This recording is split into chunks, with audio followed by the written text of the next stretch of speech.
Carta de San Arístides de Atenas dirigida al emperador Adriano. Yo, oh rey, por providencia de Dios vine a este mundo, y habiendo contemplado el cielo y la tierra y el mar, el sol y la luna y lo demás, me quedé maravillado de su orden, pero viendo que en el mundo y todo cuanto en él hay se mueve por necesidad, entendí que el que lo mueve y lo mantiene es más fuerte que lo mantenido. Digo pues, ser Dios, el mismo que lo ha ordenado todo y lo mantiene fuertemente asido, sin principio y eterno, inmortal y sin necesidad, por encima de todas las pasiones y defectos, de la ira y del olvido y de la ignorancia y de todo lo demás. Por él, empero, subsiste todo. No necesita de sacrificio, ni de libación, ni de nada cuanto aparece. Todo empero necesitan de él.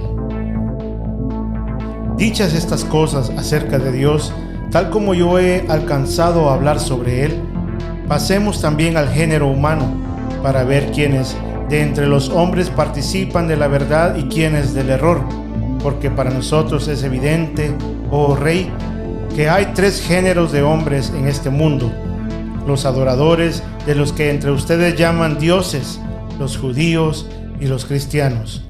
Y a su vez, los que veneran a muchos dioses se dividen también en tres géneros: los caldeos, los griegos y los egipcios. Porque estos fueron los guías y maestros de las demás naciones en el culto y adoración a de dioses de muchos hombres. Veamos pues quiénes de estos participan de la verdad y quiénes del error. Los caldeos, en efecto, por no conocer a Dios, se extraviaron tras los elementos y empezaron a adorar a las criaturas en lugar de aquel que los había creado. Y haciendo de aquellos ciertas representaciones, los llamaron imágenes del cielo y de la tierra, y del sol y de la luna, y de los demás elementos o luminares. Y encerrándolos en templos, los adoraron, dándoles nombres de dioses, y los guardaron con toda seguridad para que no sean robados por ladrones, sin caer en cuenta que lo que guarda es mayor que lo guardado, y el que hace mayor que su propia obra. Porque si los dioses de ellos son impotentes para su propia salvación, ¿cómo podrán darle la salvación a otros? Luego se extraviaron los caldeos, dando culto a imágenes muertas e inútiles. Y se me ocurre maravillarme, oh rey, cómo los llamados entre ellos filósofos no comprendieron en absoluto que también los mismos elementos son corruptibles. Si pues los elementos son corruptibles y sometidos por necesidad, ¿cómo son dioses? Y si los elementos no son dioses, ¿cómo lo son las imágenes hechas en honor de aquellos? Pasemos pues, oh rey, a los elementos mismos, para demostrar que no son dioses, sino corruptibles y mudables, sacados de la nada por mandato del Dios verdadero, el que es incorruptible, inmutable e invisible. Pero él todo lo ve, y todo lo cambia y transforma como quiere. ¿Qué digo pues acerca de los elementos? Los que creen que la tierra es diosa se equivocan, pues la vemos injuriada y dominada por los hombres, cavada y ensuciada, y que se vuelve inútil, porque si se le cuece se convierte en muerta, pues de una teja nada nace. Además, si se la riega demasiado, se corrompe lo mismo ella que sus frutos. Es también pisada por los hombres y por los otros animales, se mancha de la sangre de los asesinatos, es cavada y se llena de cadáveres y se convierte en depósito de muertos. Siendo esto así, no es posible que la tierra sea diosa, sino obra de Dios para utilidad de los hombres. Los que piensan que el agua es Dios, yerran, pues también ella fue hecha para utilidad de los hombres y es por ellos dominada. Se marcha, se mancha y se corrompe, y se cambia al hervir y se muda en colores, y se congela por el frío, y es conducida para el lavado de todas las inmundicias. Por eso, imposible de que el agua sea Dios, sino obra de Dios. Los que creen que el fuego es Dios se equivocan, porque el fuego fue hecho para utilidad de los hombres y es dominado por los hombres, al llevarlo de un lugar a otro para conocimiento y asación de toda clase de carne y hasta para la cremación de los cadáveres. Se corrompe además y de muchos modos al ser apagado por los hombres. Por eso no es posible que el fuego sea Dios, sino obra de Dios. Los que creen que el soplo de los vientos es Dios se equivocan, pues es evidente que está al servicio de otros y que ha sido preparado por Dios en gracia a los hombres para mover las naves y transportar los alimentos y para sus demás necesidades. Además, crece y cesa en ordenación de Dios. Por tanto, no es posible pensar que el viento es Dios, sino obra de Dios. Los que creen que el sol es Dios se equivocan, pues vemos que se mueve por necesidad y que cambia y que pasa de signo, poniéndose y saliéndose para calentar las plantas y las hierbas en utilidad de los hombres. Vemos también que tiene divisiones con los demás astros, que es mucho menor que el cielo, que sufre eclipses de luz y que no goza de autonomía alguna. Por eso no es posible pensar que el sol sea Dios, sino obra de Dios. Los que piensan que la luna es diosa se equivocan, pues vemos que se mueve por necesidad y que pasa de signo en signo, poniéndose y saliéndose para utilidad de los hombres, que es menor que el sol, que crece y mengua y sufre eclipses. Por eso no es posible pensar que la luna sea diosa, sino obra de Dios. Los que creen que el hombre es Dios yerran, pues vemos que es concebido por necesidad y que se alimenta y que envejece aún contra su voluntad. Unas veces está alegre, otras triste y necesita de comida y bebida y de vestidos. Vemos además que es iracundo y envidioso y codicioso, que cambia en sus propósitos y tiene 1000 defectos. Se corrompe también de muchos modos por obra de los elementos de los animales y de la muerte que le está impuesta. No es pues admisible que el hombre sea Dios, sino obra de Dios. Se extraviaron pues los caldeos en pos de sus concupiscencias, pues adoran a los elementos corruptibles y a las imágenes muertas, y no se dan cuenta de que las divinizan. Vengamos pues también a los griegos, para ver si tienen alguna idea sobre Dios. Ahora bien, los griegos, que dicen ser sabios, se mostraron más necios que los caldeos, introduciendo muchedumbre de dioses que nacieron, unos varones, otros hembras, esclavos de todas las pasiones y obreros de toda especie de iniquidades, dioses de quienes ellos mismos contaron haber sido adúlteros y asesinos, iracundos y envidiosos y rencorosos, parricidas y fracticidas, ladrones y rapaces, cojos y jorobados, y hechiceros y locos. De ellos unos murieron, otros fueron fulminados, otros sirvieron a los hombres como esclavos, otros anduvieron fugitivos, otros se golpearon de dolor y se lamentaron, otros se transformaron en animales. Por donde se ve, oh rey, cuán ridículas y necias e impías palabras introdujeron los griegos al dar nombre de dioses a seres tales, que no son. Lo que hicieron siguiendo sus malos deseos, a fin de que, teniendo a aquellos por abogados de su maldad, pudieron ellos entregarle al adulterio, a la rapiña, al asesinato y a toda clase de vicios. ¿Por qué? Si todo eso lo hicieron los dioses, ¿cómo no habrán de hacerlo también los hombres que le dan culto?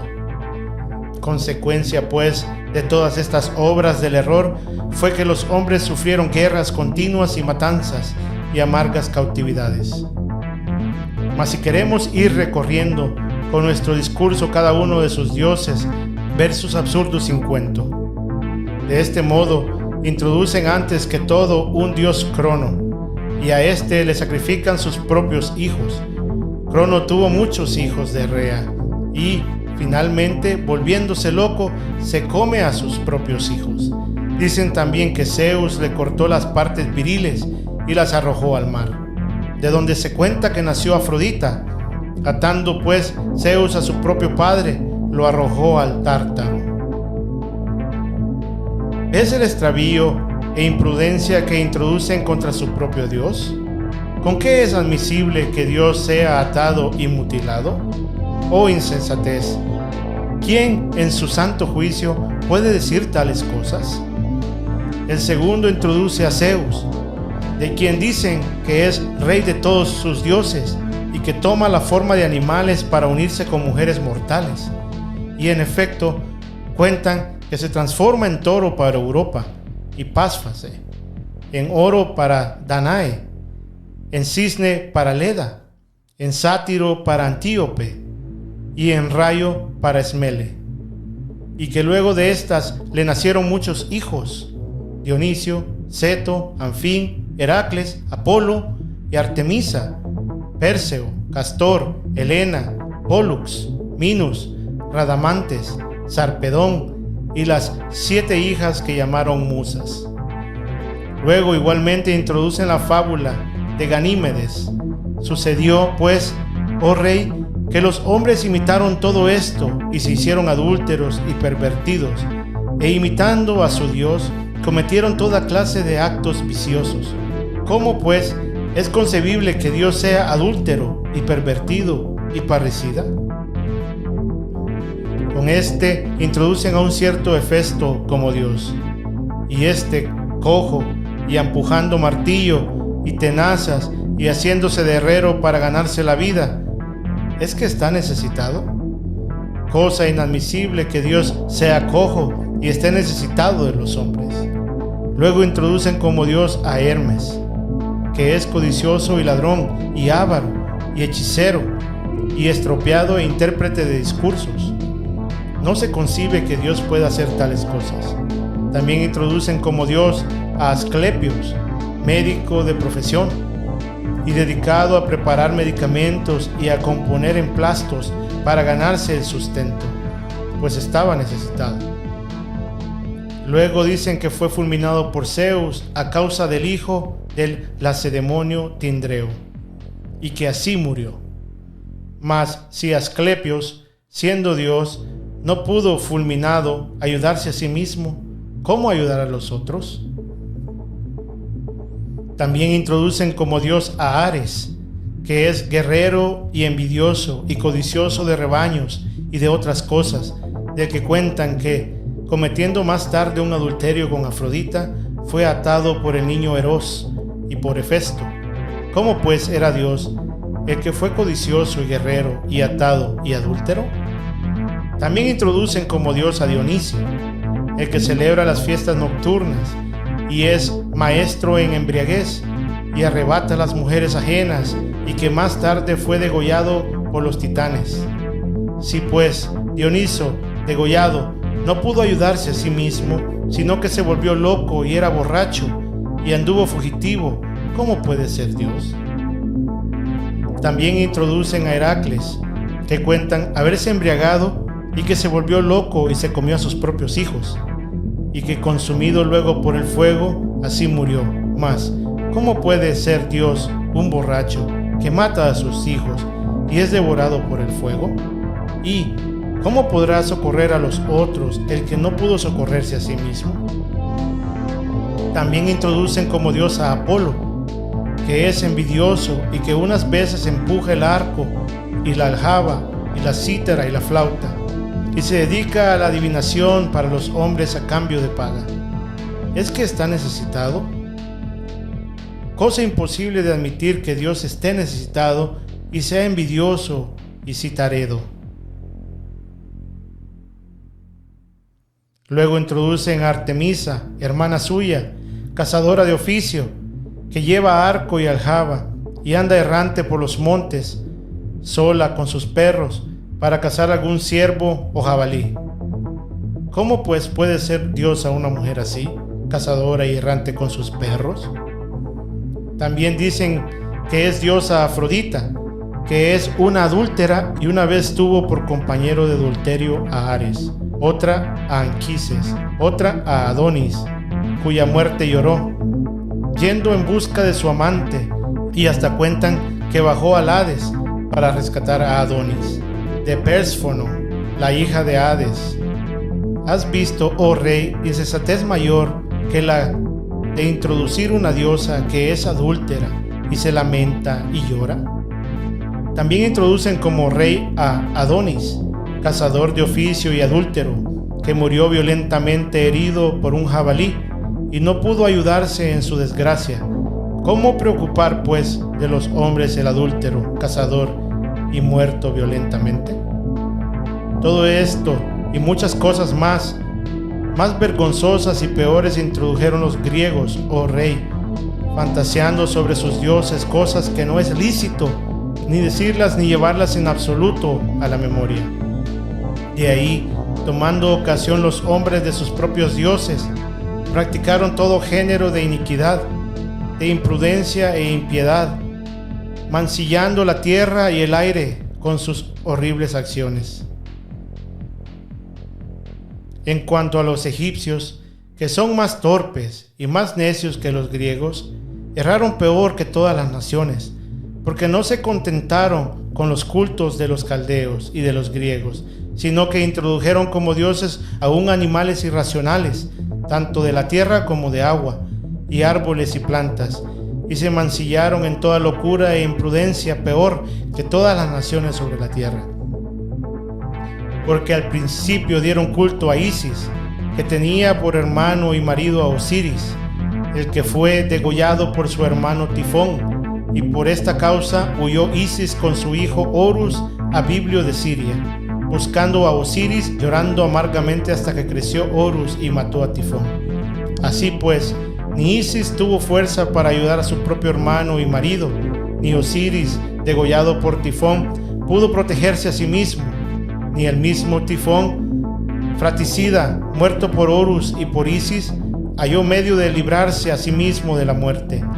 Y conocidos por los tales desgracias, fueron tenidos por dioses, por los insensatos egipcios, los cuales, no contentos con esto o con los demás cultos de las naciones, introdujeron como dioses hasta los animales irracionales. Porque unos de ellos adoran a la oveja, otros al macho cabrío, otros al novillo y al cerdo, y otros al cuervo y al gavilán y al buitre y al águila, otros al cocodrilo, otros al gato, al perro y al lobo y al mono y a la serpiente y al aspid, y otros a la cebolla y al ajo y a las espinas y a las demás criaturas. Y no se dan cuenta los desgraciados que ninguna de estas cosas tienen poder alguno, pues viendo a sus dioses que son comidos por otros hombres y quemados y degollados y que se pudren, no comprendieron que no son dioses. Se extraviaron grandemente, pues, los egipcios, los caldeos y los griegos, introduciendo tales dioses, haciéndose imágenes de ellos y divinizando a los ídolos sordos e insensibles. Y me maravilla cómo viendo sus dioses aserrados y devastados con hacha y cortados por artífices, y cómo por el tiempo se hacen viejos, y cómo se disuelven y funden, no comprendieron que no habría tales dioses, porque cuando ninguna fuerza poseen para su propia salvación, ¿cómo tendrán providencia de los hombres? Mas sus poetas y filósofos, queriendo con sus poemas y escritos glorificar a sus dioses, no han hecho sino descubrir mejor su vergüenza y ponerla desnuda a la vista de todos. Porque si el cuerpo del hombre, aun siendo compuesto de muchas partes, no desecha ninguno de sus propios miembros, sino que conserva con toda unidad irrompible, se mantiene acorde consigo mismo, ¿cómo puede darse en la naturaleza de Dios lucha y discordia tan grande? Porque si la naturaleza de los dioses era una sola, no deba perseguir un dios a otro dios, ni degollarse ni dañarle. Y si los dioses se han perseguido unos a otros, y se han degollado, y se han robado, y se han fulminado, ya no hay una sola naturaleza, sino parecen divididos y todos maleficios. De modo que ninguno de ellos es Dios. Luego es patente, oh rey, que toda la teoría sobre la naturaleza de los dioses es puro extravío. Que toda la teoría sobre la naturaleza de los dioses es puro extravío. ¿Y cómo ¿No comprendieron los sabios y eruditos de entre los griegos que, al establecer leyes, sus dioses son condenados por esas leyes?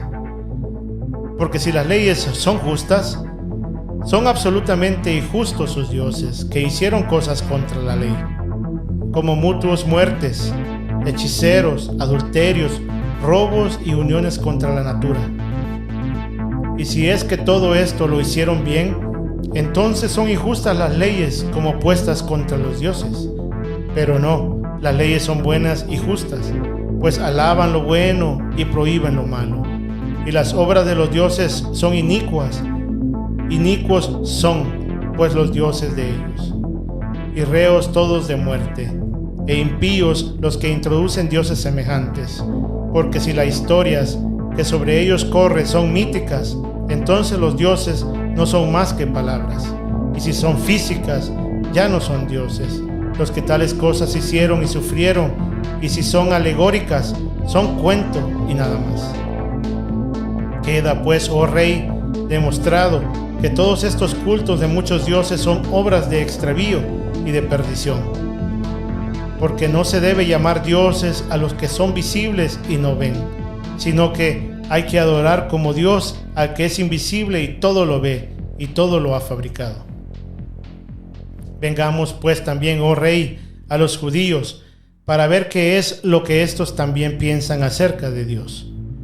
Porque estos, siendo descendientes de Abraham, Isaac y Jacob, vivieron como forasteros en Egipto, y de allí los sacó Dios, con mano poderosa y brazo excelso, por medio de Moisés, legislador de ellos, y por muchos prodigios y señales les dio a conocer su poder. Pero mostrándose también ellos desconocidos e ingratos, muchas veces sirvieron a los cultos de las naciones y mataron a los justos y profetas que les fueron enviados. Luego, cuando el Hijo de Dios le plugó venir a la tierra, después de insultarle, le entregaron a Poncio Pilato, gobernador de los romanos, y le condenaron a muerte de cruz, sin respeto alguno a los beneficios que les había hecho y a las incontables maravillas que entre ellos había obrado. Y perecieron por su propia iniquidad. Adoran, en efecto, aún ahora a Dios solo omnipotente, pero no según cabal conocimiento, pues niegan a Cristo, Hijo de Dios, son semejantes a los gentiles, por más que en cierto modo parecen acercarse a la verdad de la que realmente se alejaron. Esto baste sobre los judíos. Los cristianos, empero, cuentan su origen del Señor Jesucristo, y este es confesado, su Hijo de Dios Altísimo en el Espíritu Santo, bajado del cielo por la salvación de los hombres, y engendrado de una Virgen Santa, sin germen ni corrupción. Tomó carne y apareció a los hombres, para apartarlos del error de los muchos dioses, y habiéndose cumplido su admirable dispensación, gustó la muerte por medio de la cruz con voluntario designio, según una grande economía, y después de 3 días resucitó y subió a los cielos. La gloria de su venida, pues, oh Rey, conocerla, si lees la que entre ellos se llama Santa Escritura Evangélica. Este tuvo 12 discípulos, los cuales, después de su ascensión a los cielos, salieron a las provincias del imperio y enseñaron la grandeza de Cristo, al modo que uno de ellos recorrió nuestros mismos lugares predicando la doctrina de la verdad. De ahí que los que todavía sirven a la justicia de su predicación son llamados cristianos, y estos son los que más que todas las naciones de la tierra han hallado la verdad, pues conocen al Dios creador y artífice del universo, en su Hijo unigénito y en el Espíritu Santo. Y no adoran a otro Dios fuera de este. Los mandamientos del mismo Señor Jesucristo los tienen grabados en sus corazones y los guardan, esperando la resurrección de los muertos y la vida del siglo por venir. No adulteran, no fornican, no se levantan falsos testimonios, no codician los bienes ajenos, honran al Padre y a la Madre, aman a su prójimo y juzgan con justicia. Los que no quieren se les haga a ellos, no lo hacen a otros. A los que los agravian, los exhortan y tratan de hacérselos amigos. Ponen empeño en hacer bienes a sus enemigos, son mansos y modestos, Se contienen de toda unión ilegítima y de toda impureza. No desprecian a la viuda, no contristan al huérfano. El que tiene, le suministra abundantemente al que no tiene. Si ven a un forastero, le acogen bajo su techo y se alegran con él como a un verdadero hermano. Porque no se llaman hermanos según la carne, sino según el alma. Están dispuestos a dar sus vidas por Cristo, pues guardan con firmeza sus mandamientos, viviendo santa y justamente según se los ordenó el Señor Dios, dándole gracias en todo momento por toda comida y bebida y por los demás bienes. Este es, pues, verdaderamente el camino al reino eterno, prometido por Cristo en la vida venidera. Y para que conozca, oh Rey, que no digo estas cosas por mi propia cuenta, inclínate sobre la escritura de los cristianos y hallarás que nada digo fuera de la verdad. Con corazón, pues, comprendió tu Hijo y fue enseñado a servir al Dios vivo y salvarse en el siglo que está por venir. Porque grandes y maravillosas son las cosas por los cristianos dichas y obradas, pues no hablan palabras de hombres, sino de Dios. Las demás naciones, en cambio, yerran y a sí mismas se engañan, pues andando entre tinieblas chocan unas con otras como borrachos. Hasta aquí, oh Rey, se ha dirigido a ti mi discurso, el que por la verdad ha sido mandado a mi mente. Por eso, cesen ya tus labios insensatos de hablar contra el Señor, porque les conviene a vosotros venerar al Dios Creador y dar todo a sus palabras incorruptibles, a fin de que, escapando al juicio y a los castigos, sean declarados herederos de la vida imperecedera.